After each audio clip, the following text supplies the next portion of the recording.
কি খাওয়া যায় কি খাওয়া যায়, চলো মাটন নিয়ে আসি, মাটন খাবো আজ, চলো। তো হ্যালো মাই অল ভিউয়ার্স, তোমরা সবাই কেমন আছো? Welcome to my channel A to Z। তো আজ কি খাবো ভাবতে ভাবতে আজ একটা কাজ করলাম, মাটন নিয়ে চলে এলাম। বুঝতে পেরেছো, এখানে 1000 টাকা করে কেজি, প্রচুর দাম বলো না। আর নিজের মতো করে মনের মতো পাবে না, বাট তবু নিয়ে চলে এলাম। আর অনেক বলে কয়ে সামনের পায়ের অংশটা কিছু আর পেছনের পায়ের অংশটা কিছু নিয়ে এলাম, 1 কেজি মতো নিয়ে এসেছি।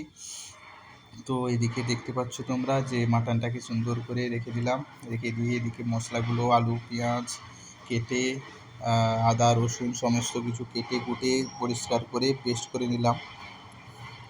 আমাদের মিক্সার গ্রাইন্ডার রয়েছে, মিক্সার গ্রাইন্ডারে দেখেছি যে মিক্সি করে যদি তুমি রান্না করো না পেস্ট করে, তাহলে মানে একটু গ্রেভিটাও গাঢ় হয় আর একটু টেস্টিও হয়। যেহেতু আমাদের শিলনোড়া নেই আর আমি শিলনোড়া আমরা চালাতেও জানি না, ব্যাচেলার লাইফে কী শিলনোড়া চালাবো বল। তো পেঁয়াজ পেস্ট করে নিলাম। আর পেঁয়াজ পেস্ট করার পরে এখানে এখন দেখো কড়াই দিয়ে দিয়েছি হচ্ছে ইন্ডাকশানে। আমাদের দুটো ইন্ডাকশান রয়েছে, অ্যাকচুয়ালি গ্যাসের তো সমস্যা ব্যাঙ্গালোরে প্রচুর, তো গ্যাস নেই। আর এমনিতেও আমরা গ্যাস ইউজ করি না, ইন্ডাকশান দুটো রয়েছে, ওতেই চালিয়ে নিই। একটা ইন্ডাকশানে ওই ভাত বসিয়ে দিয়েছি, সেকেন্ড ইন্ডাকশানটাতে এই কড়াই বসিয়ে একটু গরম তেলটা একটু গরম হলেই আলু দিয়ে বড় বড় পিস করে আলু কেটেছি, তো আলুগুলো দিয়ে একটু ভেজে নেব। আলুগুলো সুন্দর করে লাল লাল করে ভাজবো, যাতে একটু কী বলা যায়, একটু যেন ওর যে আলুর যে রসটা আছে যেন একটু মরে যায়। তো আলু যখন ভাজবে নুনটা দেবে না তোমরা, নুন দিলে দেখবে কড়াইতে লেগে যাবে, তো এই জন্য আমি নুন দিইনি, অল্প একটু হলুদ দিয়ে একটু তেল দিয়ে তো আলুটা ভাজবো। আর এদিকে এদিকে মাটনগুলোকে সুন্দর করে ধুয়ে নেব, কারণ না এখানে মাটনগুলো যে কাটে আমি দেখেছি, মানে ওই কাঠের গুঁড়াগুলো প্রচুর বেরায়, তার সঙ্গে মাটনগুলোতে প্রচুর চুল থাকে, ওরা ভালো করে পরিষ্কার করে ধুয়ে দেয় না। তো মাটনগুলোকে সুন্দর করে ধুয়ে নিতে হবে। তো সিস্টারকে বললাম মাটনগুলোকে সুন্দর করে ধুয়ে দাও। তো মাটনগুলো ধোয়ার জন্য সব কিছু রেডি করছে। মাটনগুলো ধোয়া হয়ে গেলে এদিকে মাটনগুলো ধুচ্ছে, বাট আমি সেদিকে একটু আলুটা নেড়ে নিই। আলুগুলো কারণ কন্টিনিউ এরকম থাকলে তো লেগে যেতে পারে এক সাইডে।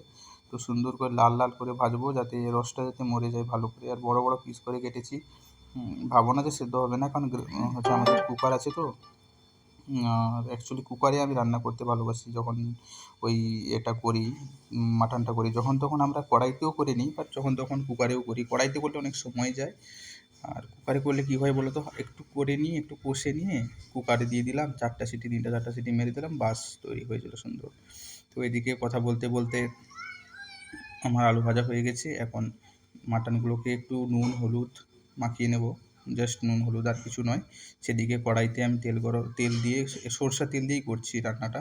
তো সরষের তেল দিয়ে দিলাম, দিয়ে এলাচ লবঙ্গ তেজপাতা শুকনো লঙ্কা আর একটু জিরে দিয়ে একটু ওয়েট করব, দিয়ে করে যখন লাল লাল হয়ে গেল ভাজার মতন, তখন একটু পেঁয়াজটা দিয়ে দিলাম। তো পেঁয়াজ পেস্টটা দিয়ে একটুক্ষণ ওয়েট করবো, কারণ সুন্দর করে ভাজতে হবে, পেঁয়াজ পেস্টটাকে তেলের সঙ্গে মেশাবো। আর হচ্ছে গিয়ে তোমরা কে কোথা থেকে দেখছো ভিডিওটা সবাই কমেন্ট করে জানাবে। আমি তো এটা আমার ফার্স্ট অ্যাকচুয়ালি ব্লগ আমি শুরু করেছি, তো এরকমভাবে বলে কয়ে রান্না করা বা এটা আমার ফার্স্ট টাইম বলতে পারো। তো এখন একটু নুন দিয়ে দিলাম। আর তোমরা যখনই তেলের উপরে এই পেঁয়াজ পেস্ট বা কিছু ছাড়বে না, পেঁয়াজ যদি ভাজা মানে কেউ বলে যে কুচি কুচি পেঁয়াজ হয় ওটা কিন্তু ছিঁটবে না, বাট পেস্ট করা পেঁয়াজ আমি দেখেছি তোমরা যখন ডাইরেক্ট তেলের উপর ছাড়বে তো প্রচুর ছেঁটে, তার জন্য একটু হলুদ গুঁড়ো দিয়ে দিবে, তাতে হলুদ করে ছেঁটবে না। তো এখন পেঁয়াজ পেস্টটা দিয়ে দিলাম, পেঁয়াজ পেস্টটা দেওয়ার পরে গিয়ে সুন্দর করে একটু আদা রসুন পেস্টটাও দিয়ে দেবো, দিয়ে ভালো করে ওটা মিক্স করতে হবে। দেখো এখন মশলা থেকে তেল ছেড়ে গেছে। এখন আমরা ওয়েট করব কিছুক্ষণের জন্য, আর মশলা থেকে ভালোভাবে তেল ছেড়ে যাওয়ার জন্য অল্প 200-তে একটু। আর যেহেতু আমরা ইন্ডাকশানে রান্না করি, তো ইন্ডাকশানে একটাই কাজ করতে পারো, যে মশলা এরকমভাবে সুন্দর করে ভাজার জন্য তেল ছাড়ার জন্য ওই 200-তে দিয়ে, মানে একদম লো ফ্লেমে দিয়ে সুন্দর করে রেখে দাও 5 মিনিট। 5 মিনিট পরে দেখবে সুন্দর মশলা থেকে তেল ছেড়ে যাবে। কথা বলতে বলতে মশলা থেকে তেল ছেড়ে দিয়েছে, মাটনগুলোকেও দিয়ে দিলাম, দিয়ে একটু অ্যাকচুয়ালি দেখো আমি বলেছিলাম না এখানে প্রচুর নোংরা থাকে, অ্যাকচুয়ালি নোংরা এটাতে হচ্ছে একটু চুল লেগে আছে। তো ওরা তো ভালো করে ধোয় না, ধোয়ার পরেও দেখছি একটা চুল লেগে আছে, তো চুলটাকে ছাড়িয়ে নেব, কারণ এগুলো পেটে গেলে পেট খারাপ হতে পারে। আর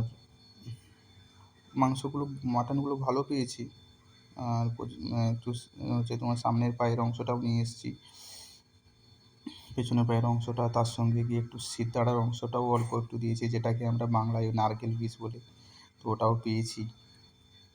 দেখা যাক কেমন রান্না করতে পারি, তোমাদেরকে জানাবো। আর এদিকে হচ্ছে দেখো, পেস্টগুলোকে সুন্দর করে একটু ভাজা হয়ে যেতে মাটনগুলোকে সুন্দর করে নেড়ে নিচ্ছি। এভাবে নাড়তে থাকতে হবে অল্প একটু জল দিয়ে। আর এখন আলুগুলোকে আর রসুনগুলোকে তুলে অল্প একটু জল দিয়ে দেবো, দিয়ে হালকা ফ্লেমে রেখে দেবো। আর রসুনটা দিয়েছি আমার জন্য, অ্যাকচুয়ালি রসুনটা আমি খাবো বলে।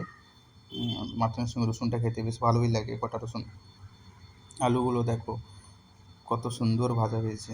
তো কোনো ভাবো না যে আলু সেদ্ধ হবে না, কুকারে আরামসে সেদ্ধ হয়ে যাবে। তো মাটনগুলোকে সুন্দর করে নেড়ে নিচ্ছি। এক হাতে তো মোবাইল ধরে রেখেছি, তো এক হাতে নাড়ছি, একটু সমস্যা হচ্ছে, তো কোনো চাপ নেই। তো এখন একটু লো ফ্লেম দিয়ে রেখে দেবো এখন 5 মিনিট, তারপর দেখাচ্ছি তোমাদের। তো এখন দেখো আমাদের হয়ে গেছে অলমোস্ট। দেখো মাটন থেকে তুমি দেখতে পাচ্ছ একটা কষা কষা ভাব চলে এসছে এবং মশলাগুলো মাটনের গায়ে একদম জড়ে গেছে সুন্দর। তো এখন আমি কি করব, ওই আমাদের যে কুকার রয়েছে, কুকারে রেডি করে নেব। কুকারে একটু সরষা তেল দিয়ে সুন্দর করে তোমার ওই মাটনগুলোকে তুলে দেবো ওই কড়াই থেকে, দিয়ে 3টা থেকে 4টা সিটি দেবো। 4টা সিটি দিলেই এনাফ। তো পরিমাণ মতো নুনটা তোমাদেরকে এখানে দেখে নিতে হবে, কারণ কী বলো তো, কারণ তুমি তো এখানে পুরো রেডি করে নিচ্ছ, পরে তুমি তো আর কড়াই নয় যে পরে তুমি চেক করতে পারবে। তো পরিমাণ মতো নুন দিয়ে, আগে নুনটা দিয়ে দিয়েছিলাম, অলমোস্ট আছে। তো এখন জল দেবো, যেহেতু সেই পরিমাণটা দেখে নিতে হবে। তো এখন জল দিয়ে সব কিছু মাটনগুলোকে তুলে নেব। নুনটা একটু দেখে নিলাম, দিয়ে এখন ধনেপাতা দিয়ে দেবো। আর আমাদের একটু না, আমরা একটু মানে বাইরে থেকে ওই তোমার গরম মশলাটা কিনতে পছন্দ করি না। আমরা কী করি বলো তো, লবঙ্গ, এলাচ, দারুচিনি, তারপরে গিয়ে হচ্ছে তোমার তেজপাতা, আর হচ্ছে গিয়ে কাস্তুরি মেথি, ঠিক আছে, এসব কিছু আমরা রুমে নিয়ে আসি। তার সঙ্গে জিরে, লবঙ্গ, এসব কিছু দিয়ে মিক্সার গ্রাইন্ডারে আমরা মিক্স করে নিই। তো ওতে যে সে স্বাদটা হয় না, যে স্মেলটা হয়, খুব সুন্দর। তো কথা বলতে বলতে দেখো এখন মাটনগুলোকে তুলে দিলাম, তোলা হয়ে গেছে। কড়াই জলটা, মাটন যে হয়েছিল ওই যে কড়া ধোয়া জলটা সুন্দর করে ছেড়িয়ে নিয়ে সুন্দর করে কড়া ধোয়া জলটা দিয়ে দেবো। দিয়ে এবারে দেখো এখানে তোমাদেরকে তোমার পরিমাণ মতো তোমরা কতটা গ্রেভি রাখতে চাও সেখানে জলটা দেবে ওভাবেই পরিমাণ মতো তোমরা। তো আমরা এখন তো 3জন থাকি, তো 3জনের মাপে যতটা জল লাগার, অ্যাকচুয়ালি এটা তো দুবেলার জন্য রান্না করছি আমরা, দুবার খাবো, এখন খাবো আবার হচ্ছে গিয়ে সন্ধ্যাবেলাও খাবো, এখন দুপুরের খাবারটাও খাবো। কারণ আমাদের তো হসপিটালে আমরা জব করি, তো আমাদের সময় থাকে না দুবার করে রান্না করার। যখন তখন বেশিরভাগ সময় আমরা করি, আবার কখনো কখনো সময় না থাকলে আমরা একবারই করে নিই। মাটন ফাটন বা যদি মুরগি ফুরগি কখনো নিয়ে আসি, তখন কী করি আমরা, একদম দুবেলা অলমোস্টই দুবারের জন্যই করে নিই।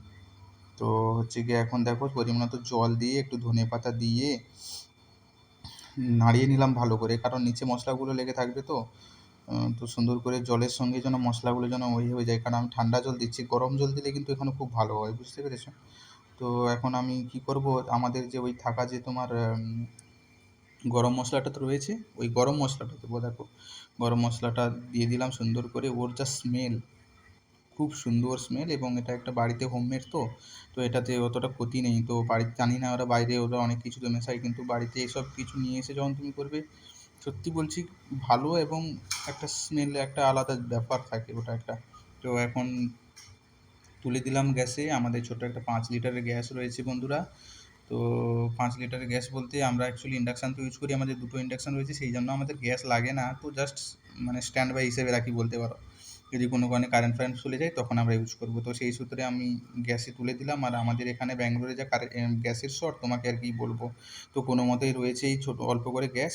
তো গ্যাসে হয়ে গেল, 4টা সিটি দিয়েছি, 4টা সিটি দেওয়ার পর এখন নামালাম। দেখো কত সুন্দর কালার এসছে, মাটনগুলোও খুব সুসেদ্ধ হয়ে গেছে দেখলাম, আর আলুগুলোও সেদ্ধ হয়েছে দেখলাম। টেস্টটা চেক করব, নুনটা চেক করে নিই। তো টেস্ট আর নুনটা একবার চেক করে নেব, দেখে নেব কেমন হয়েছে। আশা করছি খুব ভালো হয়েছে। তোমরা চলে এসো।